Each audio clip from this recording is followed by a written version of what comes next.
औरंगजेब और उसकी आंतरिक समस्याएं, राजनीतिक विकास क्रम, उत्तर भारत। उत्तराधिकार के युद्ध के दौरान अनेक स्थानीय जमींदारों और राजाओं ने मालगुजारी देना बंद कर दिया या मुगल क्षेत्रों और राजमार्गों समेत अपने पड़ोसी क्षेत्रों को लूटने लगे। औपचारिक रूप से गद्दी संभालने के बाद औरंगजेब ने कठोर शासन का एक युग आरंभ किया। कुछ क्षेत्रों में साम्राज्य की सीमा का विस्तार हुआ, जैसे पूर्वोत्तर भारत और दक्कन में, लेकिन औरंगजेब ने सामान्यतः कोई तेज अग्रगति की नीति नहीं अपनाई। सत्तारोहण के तुरंत बाद उसका पहला प्रयास शाही सत्ता और उसके सम्मान को पुनर्स्थापित करना था। इसमें उन क्षेत्रों को वापस पाना भी शामिल था जो उत्तराधिकार के युद्ध के दौरान हाथ से निकल गए थे और जिन पर मुगल अपना वैध अधिकार मानते थे। आरंभ में औरंगजेब का सरोकार विजय और अधिग्रहण से अधिक अपनी सत्ता को मजबूत बनाने से था। उदाहरण के लिए उसने मुगल बादशाह की अधीनता स्वीकार कराने के लिए एक सेना बीकानेर भेजी, पर उसके अधिग्रहण का कोई प्रयास नहीं किया। लेकिन एक अन्य मामले में, जिसमें बिहार के पलामू क्षेत्र के शासक को अनिष्ठा का दोषी ठहराया गया और उसे सत्ताच्युत कर दिया गया और उसके राज्य के अधिकांश भाग का अधिग्रहण कर लिया गया, विद्रोही बुंदेला सरकार चंपतराय आरंभ में औरंगजेब का सहयोगी था।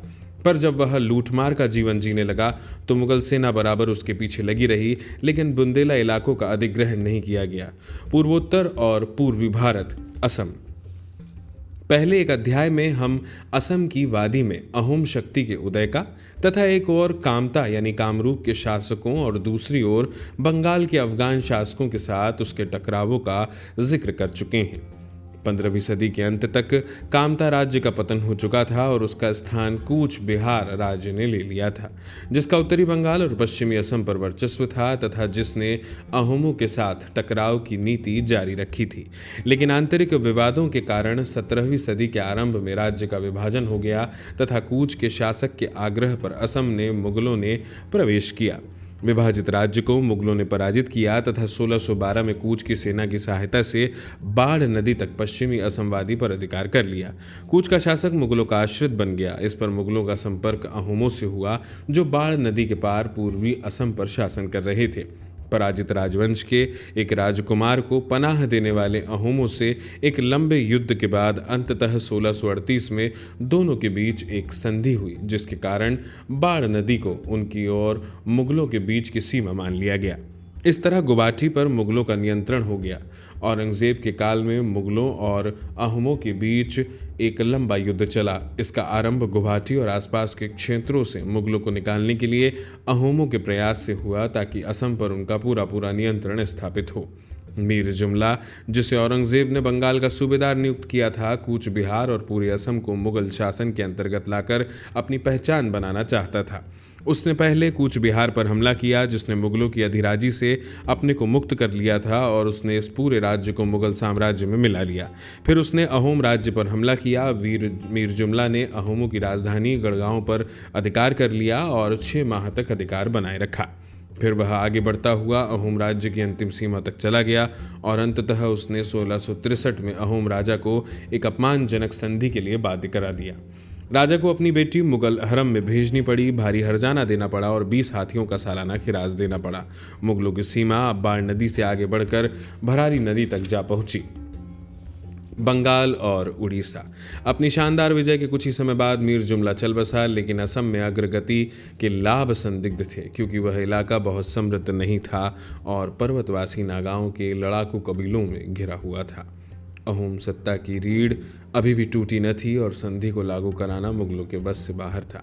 1667 में अहोमों ने दोबारा संघर्ष शुरू कर दिया। उन्होंने मुगलों को दिए गए क्षेत्रों को ही वापस नहीं लिया, बल्कि गुवाहाटी पर भी कब्जा कर लिया। इससे पहले मुगल कूच बिहार से निकाले जा चुके थे। इस तरह मीर जुमला की सारी उपलब्धियां जल्द ही हाथ से जाती रही। उसके बाद अहोमों के साथ 1.5 दशक तक एक लंबा बेसिर पैर का युद्ध चला।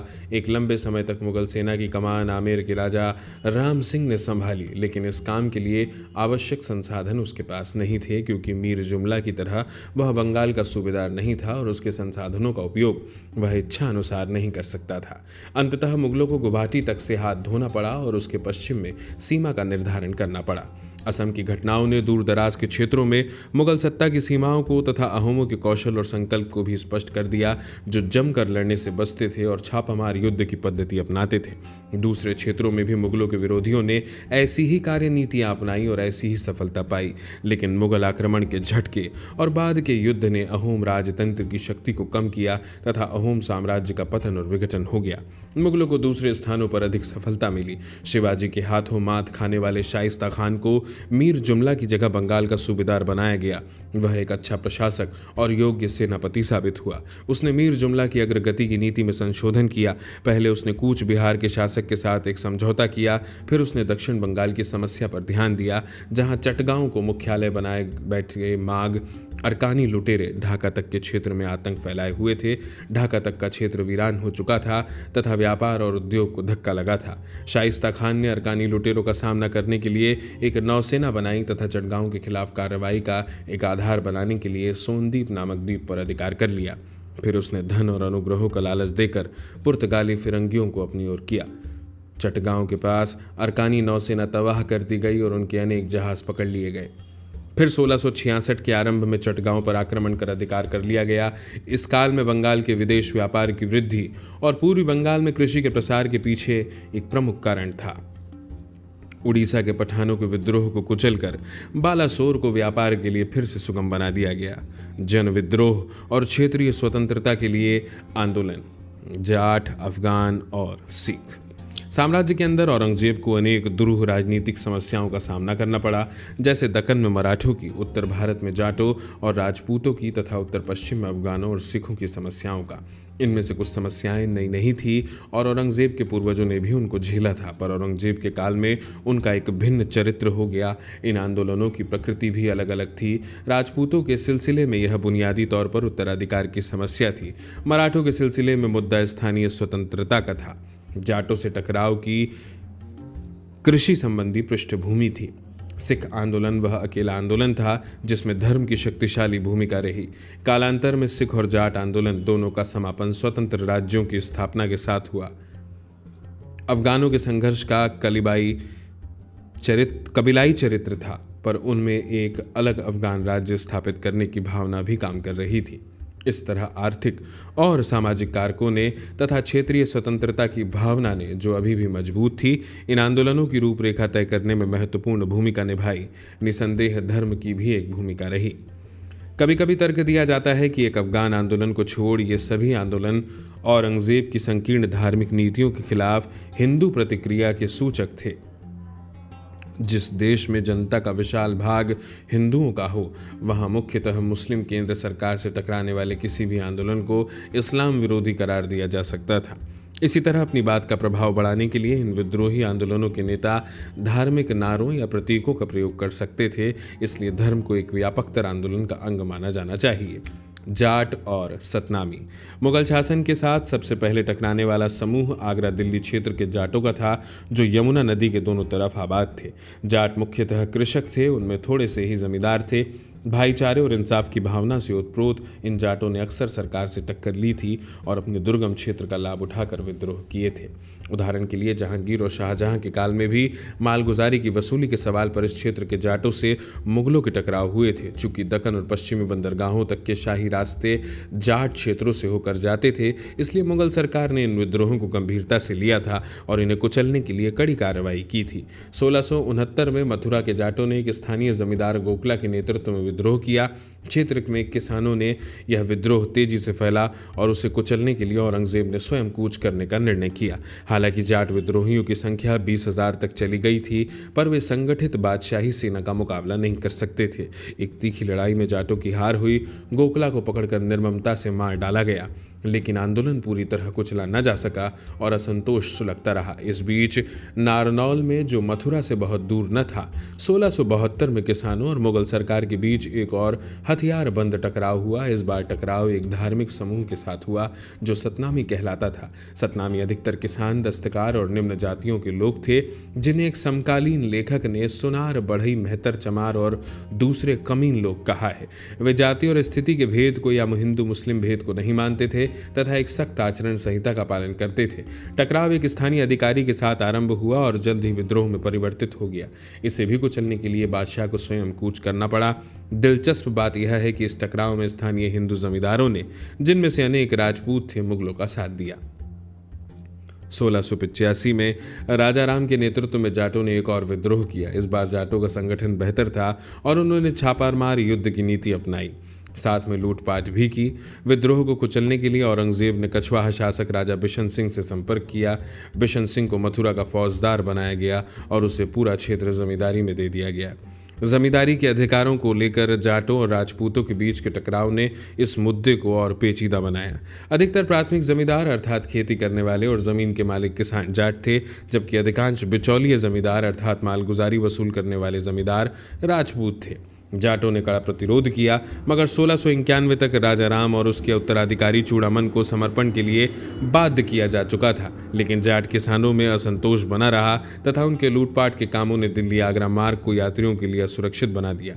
आगे चलकर 18वीं सदी में मुगल गृह युद्धों का और केंद्र सरकार की कमजोरी का लाभ उठाकर चूड़ामन ने इस क्षेत्र में एक अलग जाट रजवाड़ा बना लिया और राजपूत जमींदारों को बाहर निकाल फेंका।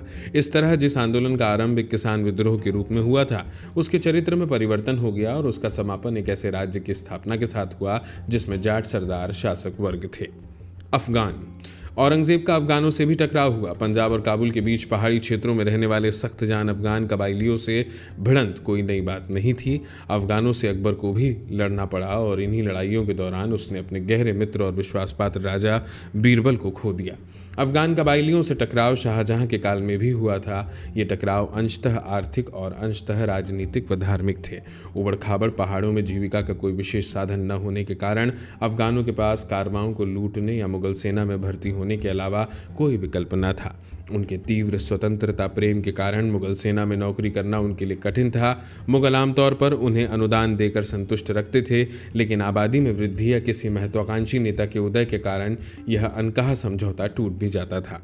औरंगजेब के काल में हम पठानों में एक नई हलचल देखते हैं। 1667 में यूसुफ जई कबीले के नेता भागू ने मोहम्मद शाह नामक एक व्यक्ति को राजा घोषित किया, जो एक प्राचीन राजवंश का वंशज होने का दावा करता था। भागू ने स्वयं को उसका वजीर घोषित किया। लगता है कि जाटों की तरह अफगानों में भी अपना एक अलग राज्य बनाने की महत्वाकांक्षा हिलोरे मारने लगी थी। रोशनाई नामक एक धार्मिक पुनरुत्थानवादी आंदोलन ने, जो कठोर नैतिक जीवन पर और एक चुनिंदा पीर की मुरीदी पर जोर देता था, इस आंदोलन के लिए एक बौद्धिक और नैतिक पृष्ठभूमि का काम किया। भागू का आंदोलन धीरे धीरे बढ़ता रहा, यहाँ तक कि उसके अनुयायी हजारा, अटक और पेशावर जिलों को तहस नहस करने और लूटने लगे। उन्होंने खैबर के रास्ते होने वाले यातायात को भी ठप कर दिया।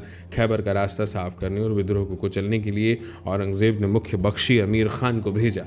उसके साथ एक राजपूत दस्ता भेजा गया। एक के बाद एक तीखी लड़ाइयों के बाद अफगानों का प्रतिरोध बिखर गया, लेकिन उन पर निगरानी रखने के लिए मारवाड़ के शासक महाराज जसवंत सिंह को 1671 में जमरूद का थानेदार बना दिया गया। जमरूद तब खैबर दर्रे के रास्ते को नियंत्रित करता था।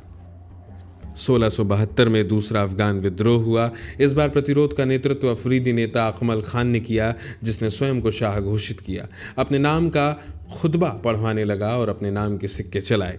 उसने मुगलों के खिलाफ जंग का ऐलान किया और तमाम अफगानों का आह्वान किया कि वे उसका साथ दें। एक समकालीन लेखक के अनुसार चीटों और टिड्डों से अधिक अनुयायियों के साथ उसने खैबर दर्रे को बंद कर दिया। दर्रे का रास्ता खोलने के लिए अमीर खान आगे बढ़ा तो वह काफ़ी दूर निकल गया और संकरे रास्ते में उसे जानलेवा हार का सामना करना पड़ा। खान तो जान बचाकर भाग निकलने में सफल रहा, पर 10,000 लोग मारे गए तथा अफगानों ने 2 करोड़ से अधिक की नकदी और सामान लूटा। इस हार के बाद तो दूसरे कबाइली भी मैदान में आ गए। उनमें औरंगजेब का जानी दुश्मन खुशहाल खान खट्टक भी था, जो कुछ समय तक उसका कैदी रह चुका था। 1674 में खैबर में एक और मुगल अमीर शुजात खान की भी शर्मनाक हार हुई, पर जसवंत सिंह के भेजे राठौड़ों के एक बहादुर दस्ते ने उसे बचा लिया। अंततः 1674 के मध्य में औरंगजेब स्वयं पेशावर गया और 1675 के अंत तक वहीं आसपास जमा रहा। बल और कूटनीति के सहारे अफगानों का संयुक्त मोर्चा तोड़ा गया और धीरे धीरे अमन फिर से बहाल हुआ। अफगान विद्रोह से स्पष्ट है कि मुगल शासन के विरोध की भावना और क्षेत्रीय स्वतंत्रता की इच्छा जाट मराठा आदि हिंदू समूहों तक सीमित नहीं थी। अफगान विद्रोह के कारण नाजुक दौर में शिवाजी पर से मुगलों का दबाव भी ढीला पड़ गया। इसके कारण 1676 तक दक्कन में मुगलों की अग्रगति भी संभव नहीं तो कठिन अवश्य हो गई, पर अब तक अपने आप को राजा घोषित करके शिवाजी ने बीजापुर और गोलकुंडा से गठजोड़ कर लिया था। सिख। हालांकि शाहजहां के काल में सिख गुरु और मुगलों के बीच कुछ टकराव हो चुके थे, पर सिखों और औरंगजेब के बीच 1675 तक कोई टकराव नहीं हुआ। वास्तव में सिखों के बढ़ते महत्व को देखते हुए औरंगजेब गुरु से अच्छे संबंध स्थापित करना चाहता था। गुरु हर राय का सबसे बड़ा बेटा राम राय दरबार में रह चुका था, लेकिन गुरु हर राय राम राय से नाराज हो गए और उन्होंने अपने छोटे बेटे रामकिशन को अपना उत्तराधिकारी नियुक्त किया। तब रामकिशन की आयु कुल 6 वर्ष थी। गुरु रामकिशन की शीघ्र ही मृत्यु हो गई और उनकी जगह 1664 में गुरु तेग बहादुर ने ली। गद्दी पर गुरु हरकिशन के बैठने से पहले और उनकी मौत के बाद भी राम राय ने गद्दी का दावा किया था। औरंगजेब ने हस्तक्षेप नहीं किया तथा राम राय को देहरादून में भूमि का दान वहां गुरुद्वारा बनाने के लिए दे दिया, लेकिन राम राय अधिकांश समय दिल्ली में रहे, गुरु के खिलाफ षड्यंत्र करते रहे और उनके खिलाफ बादशाह के मन में जहर भरने का प्रयास करते रहे। उत्तराधिकार पाने के बाद गुरु तेग बहादुर दिल्ली आए, लेकिन राम राय के षड्यंत्रों से बचने के लिए बिहार चले गए और 1671 तक असम में आमेर के राजा राम सिंह की सेवा में रहे। लेकिन 1675 में गुरु तेग बहादुर को उनके मुख्यालय से उनके 5 अनुयायियों के साथ दिल्ली लाया गया। उनके खिलाफ विभिन्न आरोप लगाए गए और उनसे अपना धर्म छोड़ने के लिए कहा गया, जिससे उन्होंने साफ इनकार कर दिया। दंड स्वरूप उनका सिर कलम करवा दिया गया। औरंगजेब की इस कार्रवाई के अनेक कारण बताए गए हैं। गुरु तेग बहादुर के बेटे और उत्तराधिकारी गुरु गोविंद सिंह की एक काव्य रचना के अनुसार कश्मीर के कुछ ब्राह्मणों ने उनसे मुलाकात की और उनका समर्थन मांगा। इसके बाद उन्होंने हिंदू धर्म की रक्षा के लिए अपने प्राण दे दिए, पर हमें इस मुलाकात के ब्यौरों का ज्ञान नहीं है। एक अलग और बात की कथा के अनुसार गुरु कश्मीर के सूबेदार शेर अफगन के उत्पीड़न का और वहाँ बड़े पैमाने पर हिंदुओं के धर्मांतरण का विरोध कर रहे थे, लेकिन 1671 तक कश्मीर का मुगल सूबेदार सैफ खान था। वह पुलों के निर्माता के रूप में मशहूर है। वह एक उदार और विशाल हृदय व्यक्ति भी था, जिसने प्रशासन संबंधी बातों में सलाह पाने के लिए एक हिंदू को नियुक्त किया था। 1671 के बाद उसका उत्तराधिकारी इफ्तिखार खान सूबेदार बना था। वह शियाओं का विरोधी था, पर उसके हाथों हिंदुओं के उत्पीड़न का कोई उल्लेख नहीं मिलता। वास्तव में नारायण कौल द्वारा 1710 में लिखे गए इतिहास समेत कश्मीर के किसी भी स्थानीय इतिहास में इसका उल्लेख नहीं किया गया है। एक और कथा के अनुसार गुरु का सर इसलिए कलम कराया गया कि गुरु तेग बहादुर के राम राय जैसे कुछ शत्रुओं और प्रतियोगियों ने औरंगजेब को सुझाया था कि वह गुरु से अपनी दैवी शक्तियों का दावा साबित करने के लिए कोई चमत्कार दिखाने को कहे और अगर वे न दिखा सकें तो उनके खिलाफ कार्रवाई की जाए। पर यह बात संभव नहीं लगती। औरंगजेब अफगान विद्रोहियों का पीछा करने के लिए 1675 के आरंभ से मार्च 1676 तक दिल्ली से बाहर रहा, इसलिए वह राम राय के सुझाव पर गुरु को दिल्ली बुला नहीं सकता था। एक व्याख्या के बाद फारसी स्रोतों में दी गई है जो सरकारी कार्रवाई का समर्थन करती लगती है। कहा गया है कि गुरु, जिनके बड़ी संख्या में अनुयायी थे, एक हाफिज आदम नाम के व्यक्ति के साथ संपर्क था जो शेख अहमद सरहिंदी का अनुयायी था और वह पंजाब में घूम घूम कर ग्रामीणों से जबरन धन वसूल किया करता था। यह भी कहा गया है कि स्थानीय वाकिया नवीस खबरें दर्ज कराने वाले ने बादशाह से शिकायत की थी कि अगर गुरु के खिलाफ कार्रवाई न की गई तो उथल पुथल ही नहीं बल्कि बगावत भी हो सकती है। यह विवरण विश्वसनीय नहीं है। इसमें हाफिज आदम को गुरु का सहयोगी बतलाया गया है, पर वह बहुत पहले मर चुका था। गुरु को मृत्युदंड दिए जाने का स्थान दिल्ली नहीं लाहौर बताया गया है, पर इसमें यह नहीं कहा गया है कि गुरु को बादशाह के आदेश पर मृत्युदंड किया गया था। लगता है कि औरंगजेब के लिए गुरु को मृत्युदंड देना मुख्यतः कानून और व्यवस्था की समस्या से प्रेरित एक फैसला था और फारसी स्रोत के अनुसार जब स्थानीय मालगुजार या जमींदार से किसानों का टकराव होता था तो वे गुरु की शरण में आते थे जो उनकी सहायता करते थे। इस तरह किसानों से जबरन धन वसूलना तो गुरु और अन्याय और दमन के विरोधी के रूप में उभर रहे थे। शरीयत पर औरंगजेब का जोर, नए बने मंदिरों का विध्वंस और मथुरा, वाराणसी आदि के कुछ पुराने मंदिरों तक का विध्वंस ऐसे कुछ कारण थे जिनसे बहुत हद तक धार्मिक तनाव का माहौल पैदा हो चुका था। औरंगजेब की कार्रवाई हर तरह से अनुचित थी और एक संकीर्ण दृष्टिकोण का परिचायक थी। गुरु तेग बहादुर की मृत्यु ने सिखों को पंजाब की पहाड़ियों में वापस जाने के लिए मजबूर कर दिया। इसने सिख आंदोलन को धीरे धीरे एक सैन्य भ्रातृसंघ यानी ब्रदरहुड का रूप दे दिया। इस क्षेत्र में एक प्रमुख योगदान गुरु गोविंद सिंह का था। उन्होंने पर्याप्त संगठन कौशल का परिचय दिया और 1699 में खालसा नाम से सैन्य भ्रातृसंघ की स्थापना की। इससे पहले गुरु गोविंद सिंह ने पंजाब की पहाड़ियों में मखवाल या आनंदपुर में अपना मुख्यालय बनाया था। पहले तो पहाड़ी हिंदू राजाओं ने अपने आपस में झगड़ों में गुरु और उनके अनुयायियों का इस्तेमाल करने का प्रयास किया, लेकिन जल्द ही गुरु बहुत शक्तिशाली हो गए तथा पहाड़ी राजाओं और गुरु के बीच अनेक टकराव हुए, जिनमें गुरु आमतौर पर जीतते रहे। खालसा के गठन ने इस टकराव में गुरु के हाथों को और भी मजबूत किया, लेकिन स्थानीय राजाओं और गुरु के बीच खुला संबंध विच्छेद 1704 में जाकर हुआ, जब अनेक पहाड़ी राजाओं की संयुक्त सेना ने आनंदपुर में गुरु पर हमला किया। राजाओं को फिर पीछे हटना पड़ा तथा उन्होंने गुरु के खिलाफ कार्रवाई करने के लिए मुगल शासन पर दबाव डाला। इस तरह जो संघर्ष शुरू हुआ वह केवल धार्मिक संघर्ष नहीं था, अंशतः हिंदू पहाड़ी राजाओं और सिखों की स्थानीय शत्रुता का परिणाम था, अंशतः सिख आंदोलन जिस तरह विकसित हुआ उसका परिणाम था। औरंगजेब की चिंता गुरु की बढ़ती शक्ति को लेकर थी और उसने पहले मुगल फौजदार से गुरु को फटकार लगाने के लिए कहा था। अब उसने लाहौर के सूबेदार और सरहिंद के फौजदार वजीर खान को गुरु गोविंद सिंह से टकराव की स्थिति में पहाड़ी राजाओं की सहायता करने के लिए लिखा। मुगल सेनाओं ने आनंदपुर पर हमला किया, लेकिन सिख बहादुरी से लड़े और उन्होंने तमाम हमलों को नाकाम कर दिया। मुगलों और उनके सहयोगियों ने किले को अब और करीब से घेरा। किले के अंदर जब भुखमरी फैली तो गुरु गोविंद सिंह ने मजबूर होकर, लगता है वजीर खान से सुरक्षित रास्ते का वादा मिलने पर, किले का दरवाजा खोल दिया। लेकिन गुरु की सेना जब एक उफान पर आई, नदी को पार कर रही थी, तो वजीर खान की सेना ने एकाएक हमला कर दिया। गुरु के पुत्रों में 2 पकड़े गए और इस्लाम स्वीकार करने से इनकार करने पर सरहिंद में उनका वध करवा दिया गया। एक और युद्ध में गुरु बाकी 2 पुत्रों से भी वंचित हो गए। इसके बाद गुरु पीछे हटकर तलवंडी चले गए और आमतौर पर उनको सताया नहीं गया। गुरु के बेटों के खिलाफ वजीर खान की निर्मम कार्रवाई औरंगजेब के कहने पर की गई थी, इसमें संदेह है। लगता है औरंगजेब गुरु को नष्ट करने की इच्छा नहीं रखता था और उसने लाहौर के सूबेदार को गुरु से मेल मिलाप करने के लिए लिखा था। गुरु ने जब दक्कन में मौजूद औरंगजेब से मिलने की इच्छा प्रकट की तो उन्हें मिलने से निमंत्रित किया गया। 1706 के अंतिम दिनों में गुरु दक्कन की ओर चले, पर अभी रास्ते में ही थे कि औरंगजेब की मृत्यु हो गई। कुछ लोगों की राय में उन्हें आशा थी कि वे औरंगजेब को आनंदपुर वापस देने के लिए राजी कर लेंगे। गुरु गोविंद सिंह ने लंबे समय तक मुगलों की शक्ति का सामना किया। उन्होंने एक अलग सिख राज्य की नींव रख दी और खालसा ने आगे चलकर उसकी सिद्धि का एक साधन भी तैयार कर दिया। इससे पता चला कि एक समतावादी धार्मिक आंदोलन कुछ विशेष परिस्थितियों में किसी प्रकार एक राजनीतिक और सैन्य आंदोलन में बदल सकता था और सूक्ष्म ढंग से क्षेत्रीय स्वाधीनता की ओर बढ़ सकता था। राजपूतों से संबंध, मारवाड़ और मेवाड़ से संबंध विच्छेद। हम देख चुके हैं कि जहांगीर ने मेवाड़ के साथ लंबे खिंचे संघर्ष को 1613 में किस प्रकार हल किया। जहांगीर ने प्रमुख राजपूत राजाओं पर अनुग्रह करने तथा उनके साथ विवाह संबंध बनाने की अकबरी नीति को जारी रखा। उसके शासन में राजपूत दस्ते दक्कन, मध्य एशिया में बल्ख और कंदहार जैसे दूर दूर के क्षेत्रों में शानदार ढंग से सेवा करते रहे, पर शाहजहां के काल से अग्रणी राजपूत राजाओं के साथ कोई और विवाह संबंध स्थापित नहीं किया गया। हालांकि स्वयं शाहजहां एक राठौड़ राजकुमारी का बेटा था। संभवतः राजपूतों के साथ गठजोड़ के मजबूत होने के बाद अग्रणी राजाओं के साथ अब आगे विवाह संबंधों की आवश्यकता नहीं रही होगी। लेकिन शाहजहां ने 2 अग्रणी राजपूत घरानों जोधपुर और आमेर के प्रमुखों को भारी सम्मान दिया। मारवाड़ का शासक जसवंत सिंह शाहजहां का विशेष कृपापात्र था।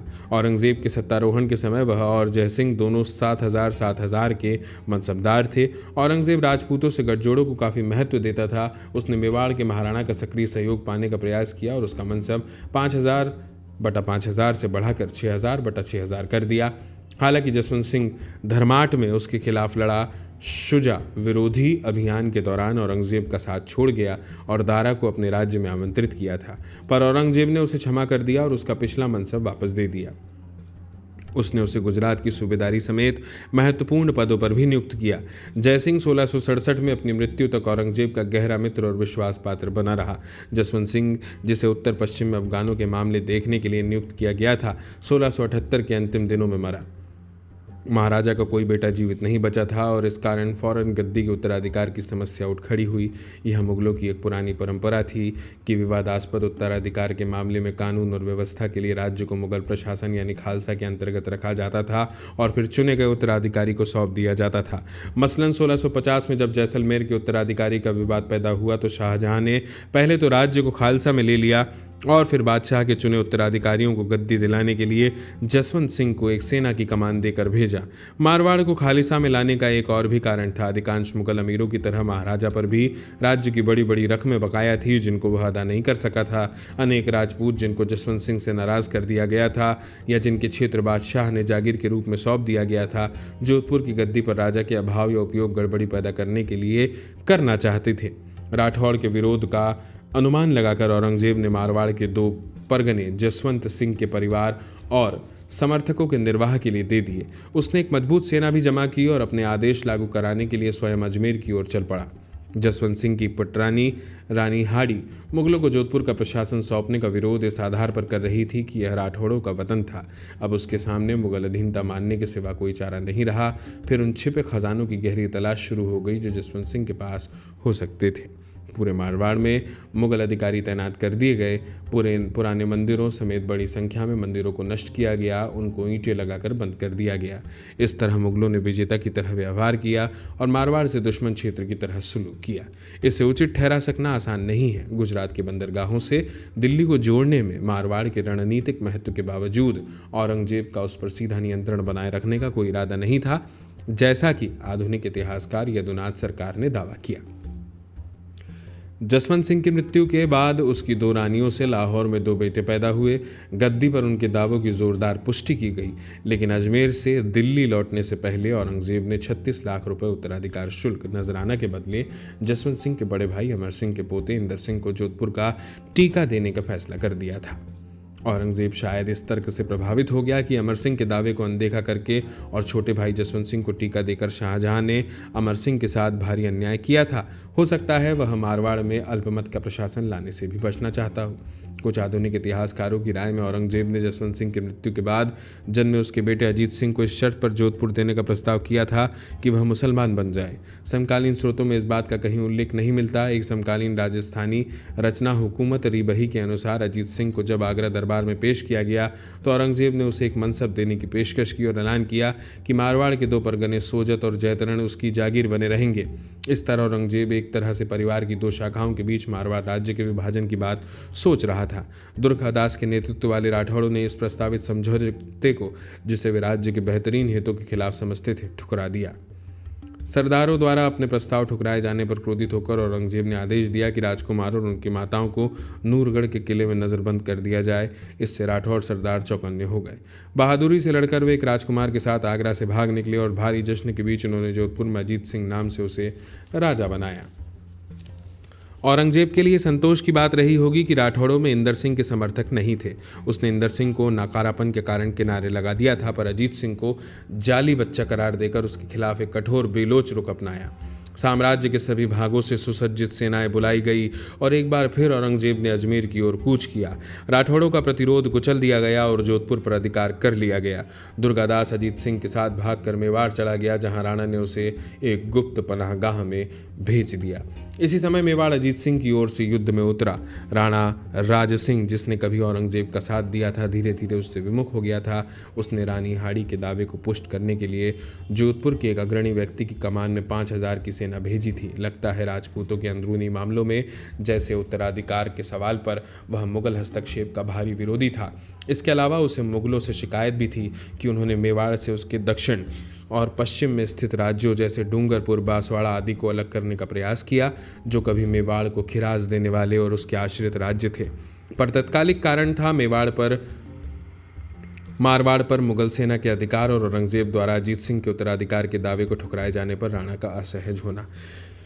पहली चोट औरंगजेब ने की। उसने नवंबर 1679 में मेवाड़ पर हमला कर दिया। एक भारी मुगल दस्ता उदय पर पहुंच गया और उसने राणा के खेमे तक पर धावा किया, जो मुगलों को परेशान करने वाला युद्ध चलाने के लिए पहाड़ियों में काफी अंदर चला गया था।